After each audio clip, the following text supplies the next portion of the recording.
Et nous commençons tout de suite avec les clés de l'IMO, le rendez-vous dédié à l'investissement ou à l'achat immobilier de Smart Patrimoine. Et aujourd'hui, une question va nous animer. Faut-il anticiper la montée des eaux ou les anticipations de montée des eaux sur le littoral français lorsque l'on veut acheter un actif immobilier, notamment une maison en bord de mer? La question, nous la posons à Loïc Quentin, président de la FNAIM. Bonjour Loïc Quentin. Bonjour. Merci d'être avec nous dans Smart Patrimoine. Alors, vous avez travaillé sur le sujet à la FNAIM, vous avez notamment créé une carte qui reflète les anticipations de montée des eaux. On est évidemment dans des projections, des probabilités, on n'a pas de certitude, mais on a quand même un certain nombre de scientifiques qui s'accordent à dire que c'est un phénomène des plus probables. Est-ce que c'est un phénomène qu'il faut prendre en compte, la montée des eaux futures sur le littoral français, lorsque l'on veut réaliser un investissement immobilier en bord de mer, Loïc Quentin? Oui, bien sûr. C'est un sujet qui doit préoccuper tous les acquéreurs dès lors qu'on projette une acquisition sur le littoral. Alors, pour plusieurs raisons.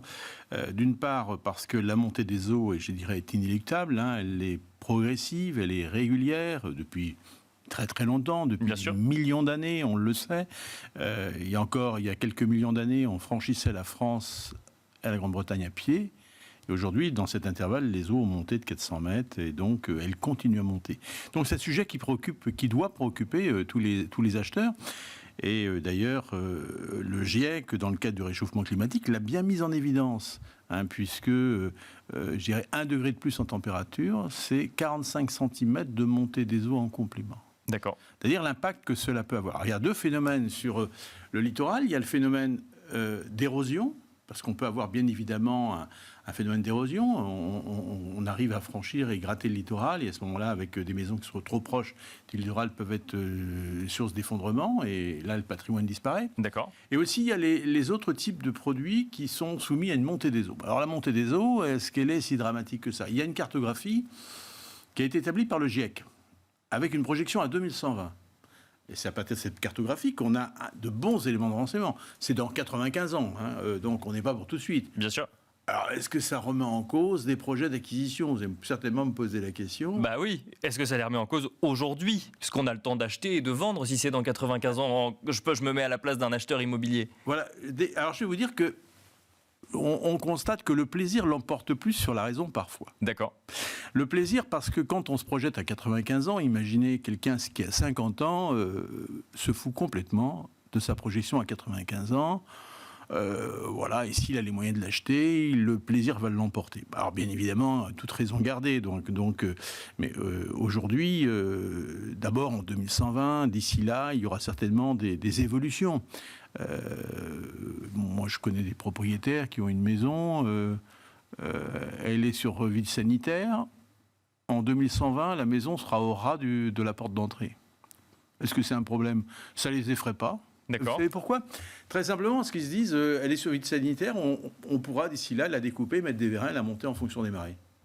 D'accord, donc l'acheteur n'est pas, ou en tout cas le propriétaire ne doit pas anticiper quand même une baisse de valorisation de son bien immobilier? Si, il y aura une baisse de valorisation, mais il y aura peut-être une revalorisation à partir du moment où on pourra modifier aussi le site et le bien en fonction, je dirais, d'une montée des eaux, parce que ça arrive. Je dis, une maison sur Vérin, c'est tout à fait possible. Mais là, vous prenez l'exemple d'un propriétaire d'une personne déjà propriétaire. Oui, est-ce qu'un futur acquéreur doit... Oui, bien sûr. Alors moi, j'espère aussi que la lutte contre le réchauffement climatique aura raison, notamment de cette montée des eaux inéluctable. C'est quelque chose de dramatique. Quand vous voyez, si vous connaissez le golfe du Morbihan, l'île Lars, elle est quasiment submergée aux 3/4. C'est catastrophique pour notre patrimoine. Cela veut-il dire qu'il y a des zones où, lorsque l'on veut acheter, il faut éviter d'aller aujourd'hui? Oui. Il y a des endroits, je dirais, qui... notamment, s'il y a l'érosion côtière, là, effectivement, c'est très dangereux. D'accord. Donc, il faut éviter d'aller trop proche de la mer. Restriction systématique du bien. D'accord. Maintenant, la montée des eaux sur les projections du GIEC, il faut la regarder, voir jusqu'où le fil d'eau va arriver. Je dirais que ce n'est pas si catastrophique que ça, mais il faut bien avoir cela en tête et éviter des secteurs qui seront trop soumis justement à une montée des eaux et trop rapide. Si la FNAIM a mis en place une carte, effectivement, c'est pour prendre en compte ce phénomène. Cette carte est basée, j'imagine, sur la carte du GIEC. Oui, bien sûr. Traduite pour des investisseurs immobiliers. Tout à fait. Et si vous voulez, ça permet aussi de de se projeter dans l'évaluation et le montant de l'acquisition qui est projeté. Parce que tout se vend. C'est pas parce qu'il y a une contrainte, ça ne se vend pas. Bien sûr. Oui. Même, on voit encore des transactions à des prix très élevés sur le littoral. Oui. Alors, à ce niveau, si vous voulez, on commence à considérer dans les méthodes d'expertise un abattement en fonction des années qui restent à courir sur le bien. D'accord. C'est-à-dire, si on se projette à 90 ans, on va considérer que le bien va au moins perdre 1 point de sa valeur chaque année. Donc il y a une sorte de date de péremption d'un certain type d'immobilier quand tu es sur le littoral. Oui, et qui est même reconnu, je dirais, par les services fiscaux en matière d'évaluation successorale, parce qu'il faut le prendre en compte. Ce sont des biens qui sont destinés, évidemment, à disparaître s'il n'y a pas de changement climatique et d'évolution. Au-delà de la disparition, il y a un autre sujet qui monte aussi, alors plutôt dans le domaine des assurances, c'est les intempéries qui pourraient être de plus en plus grandes dans certaines régions, en lien notamment avec le changement climatique. Est-ce que c'est à prendre en compte dans la valorisation d'un bien immobilier dans les années à venir ? Oui, c'est un sujet très préoccupant, notamment, je pense, tout ce qui est retrait, gonflement d'argile. Donc là, je crois que c'est 3 millions de maisons qui sont concernées. Et il y a des territoires encore où des propriétaires l'ignorent. Donc l'abondance de crues, de réchauffement, d'assèchement, de retrait provoque un gonflement, un retrait des argiles, et à ce moment-là, une mise en cause des fondations et de la structure de la maison. Donc ce sont des vraies problématiques. Mais dans l'ensemble, le réchauffement climatique a des conséquences. Qu'on voit les crues et les inondations, bien sûr. Celle de Cannes tout récemment, on se pose vraiment des questions sur l'évolution de ce climat et l'impact qu'il aura sur les biens immobiliers, d'autant que c'est quelque chose qui n'est pas assurable aujourd'hui.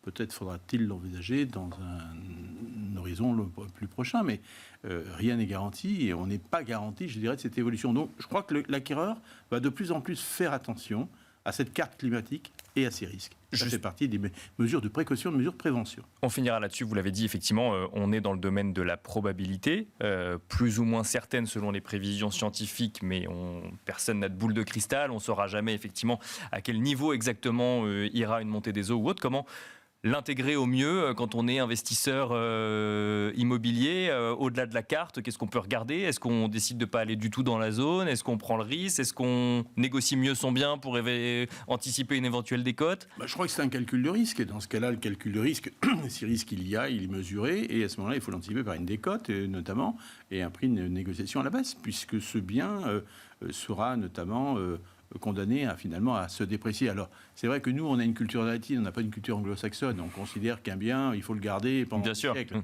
Bon, voilà, on peut aussi peut-être considérer qu'un bien aujourd'hui est une valeur de consommation comme une autre, et à 50 ans ou à 100 ans, elle disparaît, et puis sa valeur nominale est réduite à 0, peut-être un jour. Merci beaucoup Loïc Quentin de nous avoir accompagnés dans Smart Patrimoine. Je rappelle que vous êtes le président de la FNAIM. Merci beaucoup. Merci. Et quant à nous, on se retrouve tout de suite dans Enjeu Patrimoine.